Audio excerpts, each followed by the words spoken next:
Hi, I'm Cade Walters, and as we know, with the college football selection, Alabama got in over FSU. So we grabbed an Alabama fan and an FSU fan, and we will have them debate for who we think is right or wrong. Your team has a case for the playoffs. All right, so the playoff committee, they said that they want to choose the four best teams, not four deserving. We clearly saw Alabama is probably, they are the four best teams. They beat the number one Georgia team, who is undoubtedly number one, the two-time repeating champions of college football, in a 29-game winning streak. Alabama beating them has to get them in the top four. Also, they're amazing all year except for the Texas game, which was the week 2 game. Just forget that. And they've recovered very well since then, have huge quality wins. Coach Eric, why do you feel like FSU deserves to be in the playoffs? Because we judge teams on what they do on the field. The whole time it's been who wins the games. It doesn't matter how ugly it is, it doesn't matter how it looks, it doesn't matter what people's perception is. You go out there to win games. And a Power 5 team winning all their games, facing 2 top SEC opponents this year, crushing them. And then SEC also going 4-6 against the ACC. FSU's gone on the field through injuries, through everything else, and has put a product on the field that just simply wins games. At the end of the day, it doesn't matter how ugly the win is, you're based on your wins, especially if you put a hard schedule together.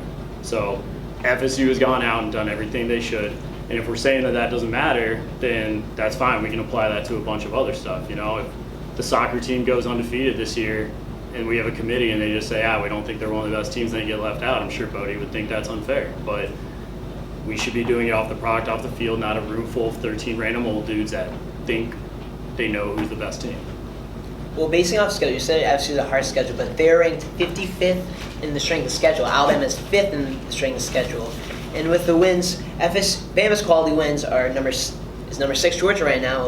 Is 12-1. They beat them 27-24. 11 Ole Miss, who is 10-2. It's another top 12 team who beat them 24-10 week 3. And then 13 LSU, 9-3, beat them by 14, which FSU also beat them by 21 in the start of the season. I thought was a great win for FSU.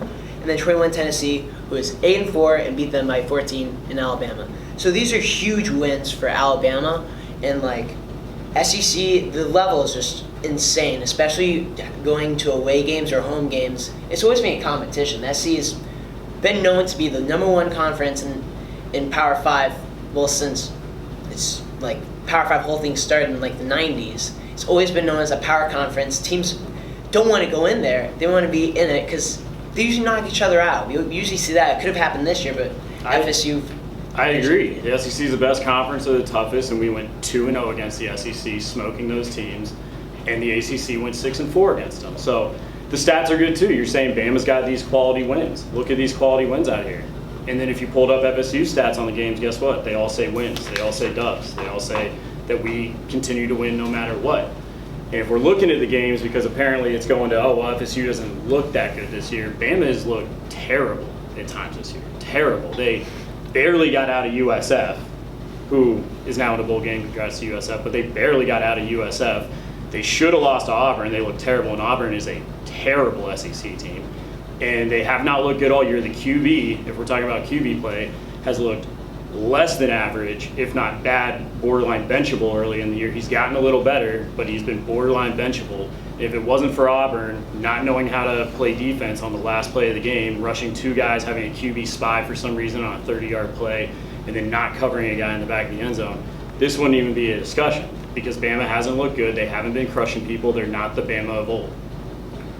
Going back to that USF loss, why do you feel like the one-loss Bama team who struggled against South Florida makes themselves a top 4 team, Bodie? That was a week 3 game. You know what also happened in that week 3 game? FSU barely beat a Boston College team, 31-29. I remember I was watching it in the box of the USF game. Oh wow, FSU barely escaped this bad Boston College team. We'll also finish 6-6. But Boston College were not a good team. The week before that, they beat Holy Cross by 3, and then lost Northern Illinois by 3. Boston College is also not a good team. So if you're talking about the USF game, we could also bring Florida State because it's the same week. But you are forgetting that Boston College game was a red bandana game where they wear their awesome red bandana outfits, and that factors in a lot. They look awesome, they play awesome. Deion Sanders. Oh, when I was watching the game, I was like, Boston College are angry, but past years, Boston College have been murdered. I remember watching Clemson game in 2016. It was in Boston College, red bandana game for the player who died in 9/11. It was very hard fought, and Clemson just beat them by like 30. Red So- bandana game adds at least 20 points to whoever. they're Yes, but you can't factor that in. I mean, Yeah, you can. No, always have to. Coach Eric, a lot of people are saying that Florida State isn't a top 4 team without Jordan Travis. Why do you still believe that they can still compete without him? I mean, once again, like we'll start off, they continue to win games. So Jordan Travis goes down, terrible injury and stuff like that.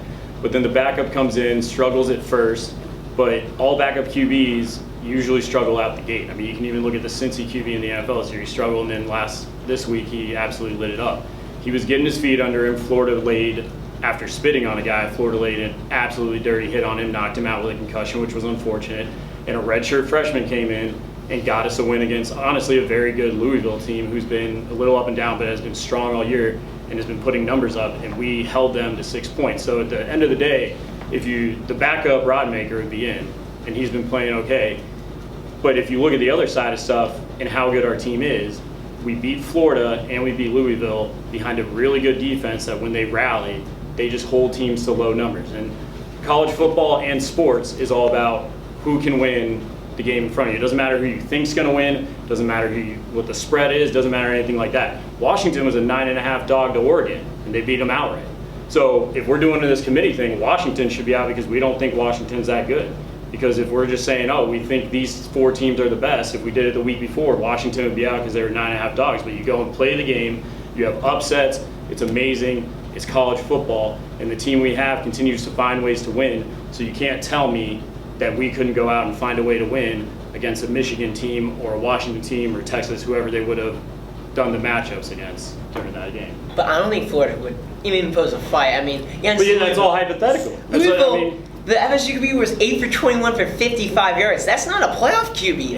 That doesn't. He wouldn't. Also, people keep saying that he would not be the QB. The game is Yeah, in but 2-3 weeks. We would have Rodemaker back because he's only out with a concussion. Rodemaker It's not a still wasn't broken that leg. good. I mean, he's I- good enough to win games. He barely beat a Florida team Doesn't that matter. didn't even make In a the bowl swamp. game. They're 5-7. In the swamp, Doesn't matter. We can both agree. Florida's terrible. We don't like Florida. Okay, but they went into the swamp and still won the game. Okay, so it doesn't matter. And then if we get it back to all right, if we're using this argument, Jordan Travis is out, so FSU, on Kate's question, Jordan Travis is out, so FSU no longer deserves to be there. That's fine, but now we're going to have to start doing all this arbitrary stuff like, all right, what if in the Ohio State game, J.J. McCarthy went down, and his backup, whoever it is, comes in and doesn't look good against them the rest of the game in Iowa. So we're saying now Michigan's out. If Washington's QB goes down, Penix, and the backup looks bad. So now we're saying Michigan and Washington are out, and we're just throwing random teams in that we think are nice. Yeah, Kirk Herbstreit said on the ESPN play, if Penix or McCarthy got injured, they would probably be out because that's one of the crazy. factors That's is crazy. an injured player. And also, you said Milroe was less than average QB. He's in the top. He's like at least a top 5 Heisman candidate. He's been playing amazing. He had 3 Heisman-worthy plays against Georgia. The toss to Bond that on a 3rd and long, a Patrick Mahomes play that got us first down and eventually a touchdown, and 2 runs at the end of the Georgia game to win Alabama the SEC championship against a 2-time Georgia champions. Like, these are huge plays from a great QB. Also, I can't even bring up the Auburn play. Perfectly passed. It was a good pass. Bad defense. Bad the end zone. Poor Actually, line. he was locking up. Bond got that separation. Perfect catch, perfect pass for the touchdown. And listen, it's so hard to play against Jordan Hare. There's voodoo in that stadium. And that's true. We seen that. 2013, the kick 6. 15, Alabama won. Then 17, Alabama were undefeated, lost in Jordan Hare. Then 19, we lost again. Are we then just going through 21 history? What are we doing? Are we No, debating Jordan the Hare playoffs is right a now? dangerous place. Georgia barely beat them by 7 this year. Like, if you're an SEC team playing in Jordan Hare, it's always one of the most dangerous places, probably top 3 most dangerous place for an SEC team in the country, like right now. I'd say Even the how Swamp- bad they are. If we're going off stadiums, and yeah, the Swamp's one of the hardest places to play too, so that doesn't matter. Going back to what you guys said about Michigan, there's some SEC bias into this decision. Oh yeah, no, the committee is more scared than anything to just leave an SEC team out. If they left an SEC team out because they love the SEC, there'd be riots, and they would not want to deal with the backlash. If they leave Florida State out, then we can have people like Bodie here making these little arguments about why they shouldn't be in, because no one cares about the ACC nearly as much. But if they left an SEC team out, I feel like they're very scared about what all the Southerners would do with that, and they don't want to deal with it. I don't think they'll leave an SEC team out, even if they have 2 lots. Like, they will always have an SEC team. We go to 12 next year, so it's not really a big deal.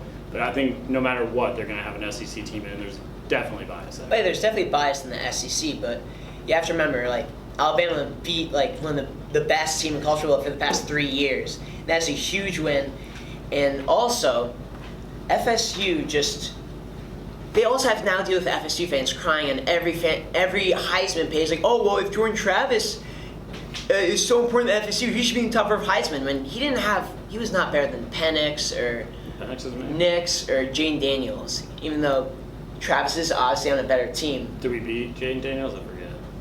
Yes, he did. Also, Alabama beat. Okay. Also, Alabama beat LSU and Jane Daniels, and Miller actually had 4 touchdowns in that game. So, Do you feel like, lastly, regular season games even matter at this point? I mean, I think this proves they don't. Like, it doesn't matter. Like, what they just did was went and made an arbitrary decision based on their feelings about, like, ooh, I think this team's a little bit better. Like, they didn't care about the fact we played all the games in a Power 5 conference. They didn't care that we beat 2 SEC teams that were top ranked at the time. They didn't care about who we beat. They didn't care about the regular season games. All they cared about at the end of the day was, we think these 4 teams are the best. Let's do it in the NFL. If a team makes it in there, let's just say, I don't think they're the best team, and let's bring on some team that we think's the best. I mean, now we're just letting people decide who the playoff is instead of letting people earn it, and it's crazy. thing is that there's a huge difference between the two teams that have played. Like, Alabama's played a much harder schedule than FSU. I mean, they've played much harder teams. Like, they didn't even have to schedule Texas at the start of the year, but they did. And got Texas, they lost by 10 crushed. due to a garbage time touchdown by Crushed. Cornelius. It was not a crush. Look at they got embarrassed. It wasn't that Do embarrassing. you guys have any final statements about why your team deserved to be in it? I mean, simply we earned it. I mean, college football from the jump has always been like, these teams deserve to be in. They deserve to prove their worth. They deserve what sport is based on, having a chance after earning it to win a championship. Not every team that wins a championship at the end of the day is the best team in the league. They're the team that played the best in the games that they had. And we didn't even get a shot to do that. I mean, TCU last year against Michigan didn't have a shot, so we shouldn't have had them in, but then they beat Michigan and go.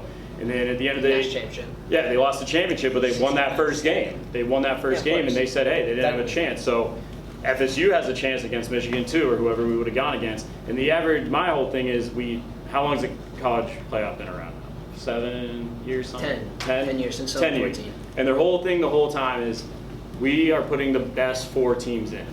And it clearly hasn't worked because the average margin of victory in the semifinal games is 19 points.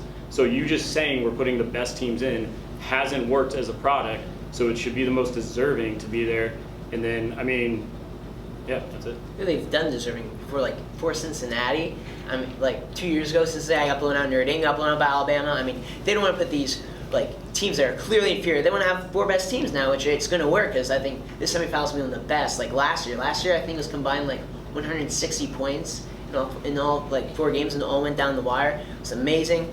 And also, Alabama is just, they also deserve this, and I think they should, because, I mean, FSU, ACC barely counts as a Power 5, and it's bottom Power 5. 6-4 against the SEC this year. Oh, yeah, putting the bottom tier SEC teams South Carolina, who didn't even make a bowl game, Florida, which is a rivalry game, and say Auburn that you almost lost to. Auburn didn't play in the ACC team, and also, again, it's at home, it's a rivalry game, and those are really difficult games that we saw with Florida State, Kentucky, who got blown up by Alabama at 28, beat Louisville, team you beat by 10. Kentucky's been playing great. Yeah, Alabama beat them by 28, and the QB said it was less than bad. Miller had 6 touchdowns in the first half against them. That's good. So who's really the less than average QB now?